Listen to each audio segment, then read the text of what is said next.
बिना मुझसे पूछे उन्होंने मुझे हिंदू घोषित कर दिया, ये हिंदू धर्म का कोड भर दिया। एक तो करेक्ट करवाया और मैंने उसमें कोड वर्ड 8 भरवाया कि मैं किसी भी धर्म का नहीं हूँ, मैं नास्तिक हूँ। नौकरियों में जो आरक्षण दिए जाते हैं वो जाति पर दिए जाते हैं।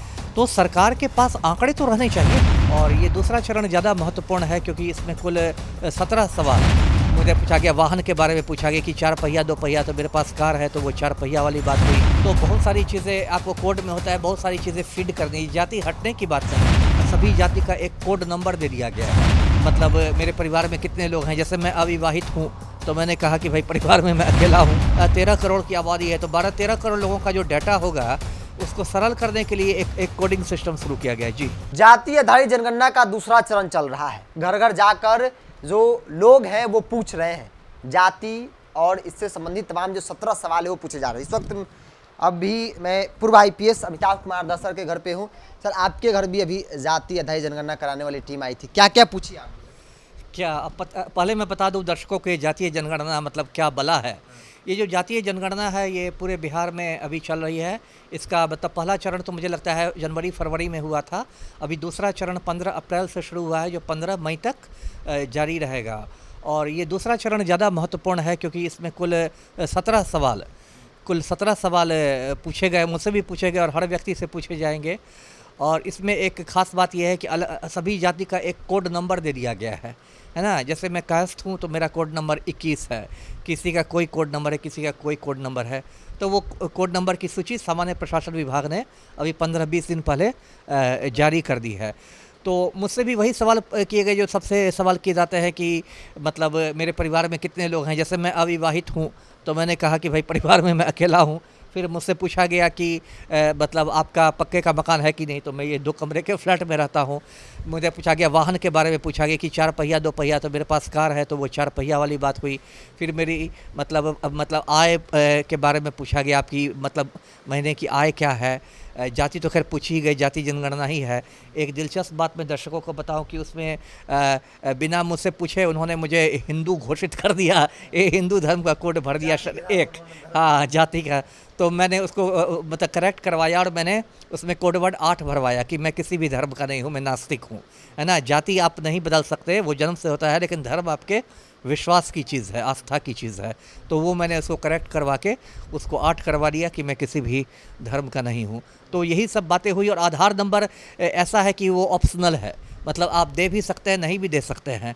तो मुझे उसमें कोई छुपाने वाली बात नहीं लगती है, इसलिए मैंने आधार नंबर भी दे दिया। तो इसी तरह के सवाल किए गए। जी, आपसे जब पूछा जा रहा था कि आपके पास ज़मीन कितने हैं, खेती का ज़मीन कितना है, घर कितना है, तो आपने बहुत सिंपल में जवाब दिया। जब हम सोचते हैं कि एक IPS के बारे में तो भाई दिमाग में आता है कि एक लग्जरी लाइफ, गाड़ी, मतलब कि बड़ी बड़ी इमारतें। आपके पास बहुत सिंपल 2 कमरा का रूम दिखाई दे रहा है मुझे। जिन IPS की आप बात कर रहे हैं बहुत लग्जरी में रहते हैं, वो लोग लुटेरे IPS होते हैं। 2 नंबर का पैसा उनके पास रहता है, तो लूटने पर तो दरोगा जी भी लग्जरी में रख सकते हैं, वो बात नहीं है। लेकिन मैं तो सिंपल आदमी हूँ। आप देख रहे हैं कि 2 कमरों के फ्लैट में रहता हूँ और मैंने शादी भी नहीं की है, अकेले रहता हूँ। मेरी कोई घर गृहस्थी नहीं है। मैंने ज़िंदगी में 2 ही चीज़ें सीखी हैं, पढ़ना और लड़ना। मैं दिन रात पढ़ता रहता हूँ और दिन रात लड़ता रहता हूँ। मतलब माफिया से लड़ता हूँ, शरीफों से नहीं लड़ता हूँ। तो पढ़ना और लड़ना, यही 2 चीज़ें मैंने सीखी है। और यही जातीय जनगणना में मैंने अपना सहयोग दिया। सभी लोगों को कहता हूँ कि ये सहयोग दीजिए। देखिए, कुछ लोग जातीय जनगणना की आलोचना भी कर रहे हैं कि ठीक नहीं हो रहा है, ऐसे जात पात बढ़ेगा, ये वो। लेकिन आलोचना की चीज़ नहीं है, इसके बात समझनी चाहिए। देखिए, हम लोग के देश में बहुत सारी जो नीतियाँ होती हैं सरकार की, वो जाति के आधारित पर नीतियाँ होती हैं। जैसे सबसे महत्वपूर्ण नीति है आरक्षण की नीति। नौकरियों में जो आरक्षण दिए जाते हैं वो जाति पर दिए जाते हैं। तो सरकार के पास आंकड़े तो रहने चाहिए कि किस जाति की सामाजिक स्थिति क्या है, किस जाति की आर्थिक स्थिति क्या है, किस जाति की क्या स्थिति, ये आंकड़े तो रहने चाहिए। इसके पहले जो जातीय जनगणना हुई थी राष्ट्रीय स्तर पर 1931 में हुई थी, लगभग 100 बरस पहले। उसके बाद फिर UPA की सरकार ने 2011 में जातीय जनगणना कराई थी, लेकिन उसके जो आंकड़े थे वो सार्वजनिक नहीं किए गए, वो किसी को बताए नहीं गए। तो जातीय जनगणना से ये तो सरकार के आंकड़े मिलेंगे। अब उसमें मैं एक उदाहरण देता हूँ। मान लीजिए किसी जाति को सरकार अगड़ी जाति मान रही हो, अब तक अगड़ी मानती आई, ये फॉरवर्ड है। लेकिन जब सारे आंकड़े आएंगे तब पता चलेगा कि अरे ये तो सामाजिक रूप से, आर्थिक रूप से, शैक्षणिक रूप से बहुत पिछड़ गई है। तो हो सकता है उस जाति को पिछड़ी जाति की सूची में ऐड कर दिया जाए, या कोई जाति जो अभी तक पिछड़ी जाति मानी जाती है, मान लीजिए उसके सारे आंकड़े आ जाए कि वो तो बहुत तरक्की कर चुकी है शैक्षणिक आधार पर, आर्थिक आधार पर, इस आधार पर, तो फिर उसको हो सकता है पिछड़े जाति की सूची से उसको हटा दिया जाए। ये कोई परमानेंट सूचियाँ तो नहीं है ना, इसमें जोड़ घटाव तो होते रहते हैं।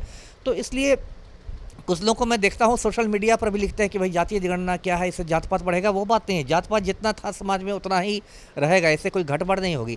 लेकिन सरकार के पास इससे सरकार को आंकड़े मिलेंगे। इसलिए मैं लोगों से कहता हूँ आपके चैनल के माध्यम से कि जो भी आपके यहाँ जातीय जनगणना में आए उसको आप लोग सहयोग करें, और जब वो भर दे तो आपका दस्तखत भी करवाता है, तो दस्तखत करने के पहले कम से कम एक बार आप चेक कर लें, क्योंकि मानवीय भूल हो सकती है ना, आपने कुछ कहा उसको सुनने में भूल हो गई हो, है ना, तो एक बार चेक करें और चेक करने के बाद ही दस्तखत करें। अंतिम सवाल आपसे लेते हैं। कई बार हुआ क्या कि जब कोड जारी किया गया जाति का, तो कई लोगों ने कहा कि कम से कम अब जाति से सरकार हट गई कि भाई अब जाति राजपूत ब्राह्मण अगरा पिछड़ा कोई नहीं रहेगा, अब कोड रहेगा, मतलब जाति धीरे धीरे खत्म हो रही है। नहीं नहीं, ये तो बात है। कोड तो देखिए इसलिए दिया गया है कि सरलीकरण के लिए, क्योंकि आजकल कंप्यूटर का ज़माना है, तो बहुत सारी चीज़ें आपको कोड में होता है, बहुत सारी चीज़ें फीड करनी। जाति हटने की बात नहीं है। इससे क्या फ़र्क पड़ता है कि मैं कास्ट जाति का हूँ या मेरा कोड नंबर 21 है, इससे क्या फ़र्क पड़ेगा, है ना। अब तो लोग मजाक में कोड में ही बात करने लगे कि आपका कोड नंबर क्या है, आपका कोड नंबर क्या है। जैसे पहले लोग किसी से पूछते थे कि आपकी जाति क्या है, अब लोग पूछते हैं आपका कोड नंबर क्या है। तो उससे जाति नहीं बदलेगी, वो तो चूँकि कंप्यूटराइजेशन होगा। आप बिहार कोई छोटा मोटा स्टेट तो नहीं है, 13 करोड़ की आबादी है, तो 12-13 करोड़ लोगों का जो डाटा होगा उसको सरल करने के लिए एक कोडिंग सिस्टम शुरू किया गया। जी, अमिताभ कुमार दास जब इनके घर पे जातिधारी जनगणना कराने वाली टीम पहुंची तो हमने भी देखा तमाम सवालों के जवाब देते नजर आए, और उन्होंने सिग्नेचर भी किया। कई सवाल पूछे गए, कुल 17 सवाल पूछे गए, और एक एक सवालों का जवाब जो है इन्होंने दिया। हालांकि इनके कई जवाब से वो चौंकते भी नजर आए, क्योंकि IPS के पास इतनी कम संपत्ति, इतने छोटे से मकान में कैसे रहते हैं, कोई ज़मीन नहीं है, तो ये अपने आप में एक बड़ा सवाल है। हालांकि आपको हंसी आ रही होगी, लेकिन सच्चाई भी यही है। सहयोगी अजय के साथ बिरजू सिंह, पटना।